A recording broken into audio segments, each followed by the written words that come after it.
প্রাণ দয়ালিরি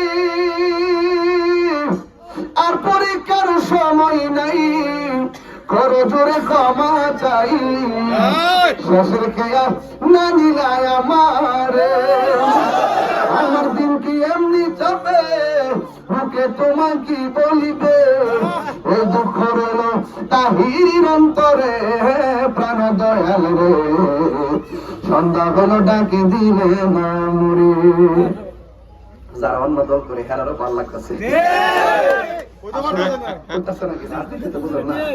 এখন দেখলে তারা অন্য আমার যাই হোক, কিন্তু ধর্মী লোক আছে না নাই? আর যেরকম সনাতন ধর্মী লোক আছে না নাই?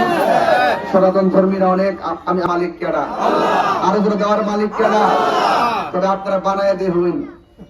আমি তাহির হুজুর কয়া দিয়ে গেলাম, যদি আল্লাহ যদি আমার দয়া করে, আর যে জোয়ার খান উঠছে, আমার মনে হয় ইনশাল্লাহ কাম হয়ে যেতে পারে, দয়া করে, ঠিক না বেটে?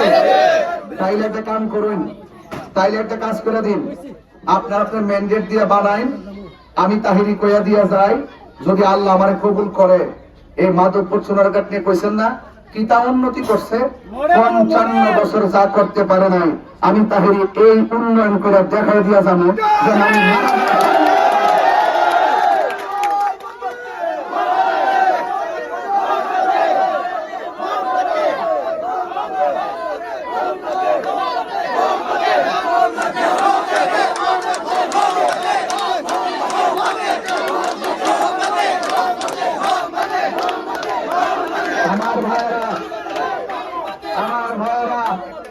আমার ভাইয়েরা, আমি কি খুব চিল্লায় কথা বলছি?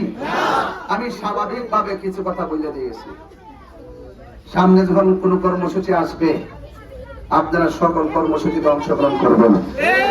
আমার কাছে একটা খবর আছে, কথাটা বলতাম নি, খবর পেলে কইতাছে যতই নাচানাচি করে রাত্রে কামটা বেরোলাম। এইটা কি স্বপ্ন না দুঃস্বপ্ন?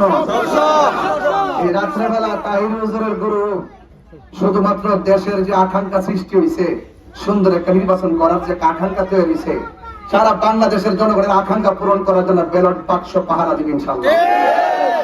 ঠিক আছে ইনশাল্লাহ? আর 2 নম্বর এজেন্ডার সাথে হামকি দুমকি ইনশাল্লাহ এটা চলবে না। আমি প্রশাসনিক ভাবে নির্বাচন কমিশনকে আশ্বস্ত করেছি যে জনগণের যে আকাঙ্ক্ষা সৃষ্টি হয়েছে, যদি কোনো হুমকি দামকির কারণে যদি নির্বাচন হবিগঞ্জে কোনো ব্যাঘাত ঘটে, তাহলে মানুষের যে আকাঙ্ক্ষা রোডম্যাপটা ব্যাঘাত ঘটবে। যদি রোডম্যাপটা ব্যাঘাত ঘটে, তাহলে এটা বাংলাদেশের নির্বাচন নিয়ে যে আকাঙ্ক্ষা, এই আকাঙ্ক্ষার ভাবমূর্তি নষ্ট হবে, কথা না ঠিক হবে। এই জন্য এই আসনটা একটা আলোচিত আসনে পরিণত হয়েছে, ঠিক না বেঠিক? এই জন্য আমি সরকারকে সর্বোচ্চ জায়গায় বলেছি যেন এটা প্রোটেক্ট করে। এই জন্য আপনারা সবাই আমার জন্য খাস করে দোয়া করবেন, আমিও আপনাদের জন্য খাস করে দোয়া করি, এবং আপনারা সবাই মোমবাতির পাশে থাকবেন। আর আমাকে বারবার এলে গুতাইতেছে একটা গজল গান। আচ্ছা, কোন আমি আইছি ভূত সাইবার লাগে, এরকম গজল গাইতে লাগে।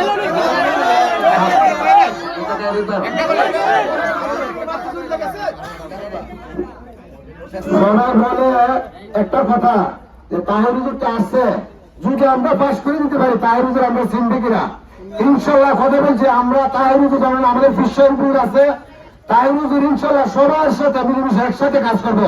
কথা বলছি এটা শেষ করতে হবে আমাদের অনুরোধ, তাহির হুজুর একটা গজল দেবে।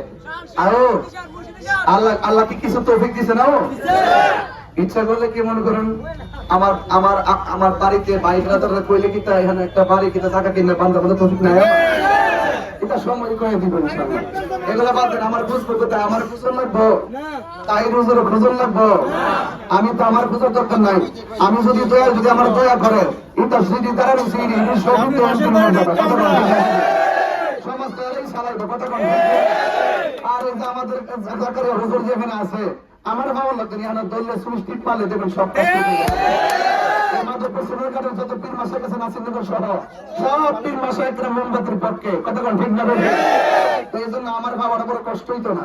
এক বছর বক্তব্য দিছে ওই সাহাপুর, ওনারা কোনো অফিস নাই, বাড়ি নাই, ঘর নাই, পাস করলে ভাইবেন কো, পাস করলে ভাইবেন কো। পাস করার পরে তো আমার যে আমার দায়িত্ব সোনারঘাট আর মাধবপুর, আমি যদি সারা বাংলাদেশ ঘুরতাম পারি সমান তালে, উত্তরবঙ্গ, দক্ষিণবঙ্গ, পশ্চিমবঙ্গ ঘুরছি, যেগুলো ওয়াদা খেলাপ করছি, কথা দিয়ে যাচ্ছি আপনাদেরকে ফালাইয়া দিতাম না।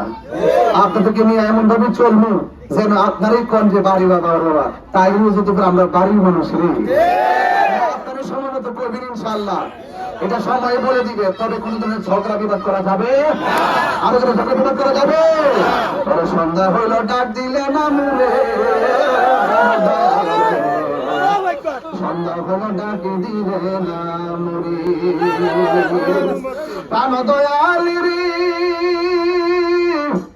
আর পরীক্ষার সময় নাই, করো জোরে ক্ষমা চাই, শেষের খেয়া না নিলাই আমারে, আমার দিন কি এমনি যাবে, মুখে তোমার কি বলিবে, এই দুঃখ রইল তাহির অন্তরে, প্রাণ দয়াল রে সন্ধ্যা হলো ডাকি দিলে না মুরে।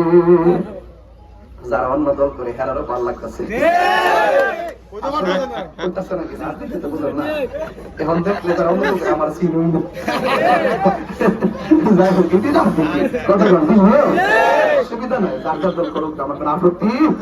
আমার মরণের কতদিন বাকি আমি জানিলাম না গো, আল্লাহ মরণের কতদিন বাকি, আমার মরণের কতদিন বাকি আমি জানিলাম না গো, আল্লাহ মরণের কতদিন বাকি।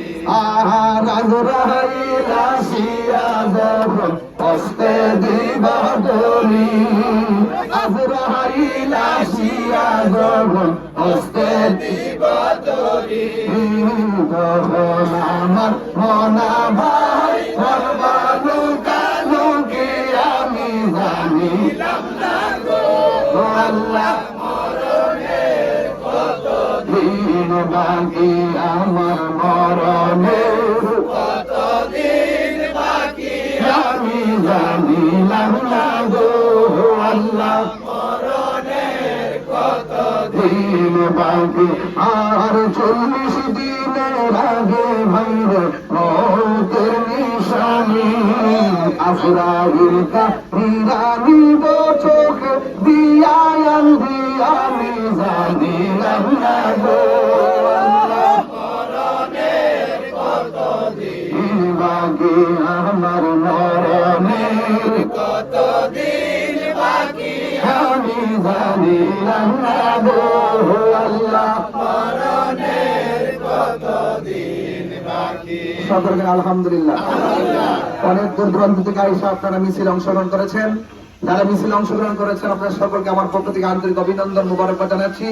এবং আপনারা সবাই যার যার জায়গা থেকে মোমবাতি প্রতীকে আপনারা ভোট চাইবেন, গণসংযোগ করবেন, লিফলেট গুলো ঘরে ঘরে পৌঁছাবেন এবং আপনাদের স্লিপ গুলো ঘরে ঘরে পৌঁছাবেন। এবং এজেন্ট যাকে দেওয়া হয়েছে তাদেরকে নিয়ে আমরা কিছুদিনের মধ্যে একটা মিটিং করব, তাদেরকে নিয়ে আমি কিছু দিনের সঙ্গে কথা বলবো এবং যেন শান্তিপ্রিয় ভাবে অবাধ সুষ্ঠু নিরপেক্ষ সবার অংশগ্রহণমূলক ভাবে যেন আসনত্র জাতীয় সংসদ নির্বাচন সম্পন্ন হয়। কেউ কোনো বিতর্কে ঝরবেন না, সকলে মিলেমিশে থাকবেন, কারণ দিন শেষে আমরা হালুয়াপাড়া এবং গোপালপুরবাসী, ঠিক ভাবে আমরা একসাথে চলবো, একসাথে ফিরবো। যে কোনো সুবিধা, রাস্তার সুবিধা আসলে পক্ষ বিপক্ষ সবাই এটা ভোগ করবে, কথা বলতে। এই জন্য সবাই ভালো থাকবেন। মা বন্ধুরা অনেকে এসেছেন, মা বন্ধুকে বলবো আপনারা সকাল সকাল গিয়ে মোমবাতি মার্কায় ভোট দিবেন, কাহার কথায় কোনো কান দিবেন না। আমরা এই বর্তমান দেশের যে পরিস্থিতি, এই পরিস্থিতির আলোকে প্রয়োজন হয়ে পড়েছে দেশের হাল ধরা, দেশের মানুষের পক্ষে হাল ধরা। এই জন্য এই এলাকার ভিতরে অনেক সনাতন ধর্মী লোক আছে না নাই? আর সনাতন ধর্মী লোক আছে না নাই? সনাতন ধর্মীরা অনেক আমি যাবে, খ্রিস্টান গির্জায় যাবে, মুসলমান মসজিদে যাবে, যার যার ধর্ম স্বাধীনভাবে পালন করবে। অন্যান্য ধর্মগুলো শান্তি চায়, অন্যান্য ধর্মের মানুষগুলো নিরাপদ চায়। ইনশাআল্লাহ শান্তি নিরাপদ সম্প্রীতির লক্ষ্যে মোমবাতি প্রতীকে আপনারা আমাকে নির্বাচিত করতে পারেন। ইনশাআল্লাহ কথা দিয়ে যাচ্ছি, আপনাদের পাশে ছায়া হয়ে থাকবো। আপনারা আমার কাছে চাওয়ার আগেই আপনাদের চাহিদা পূরণ করা।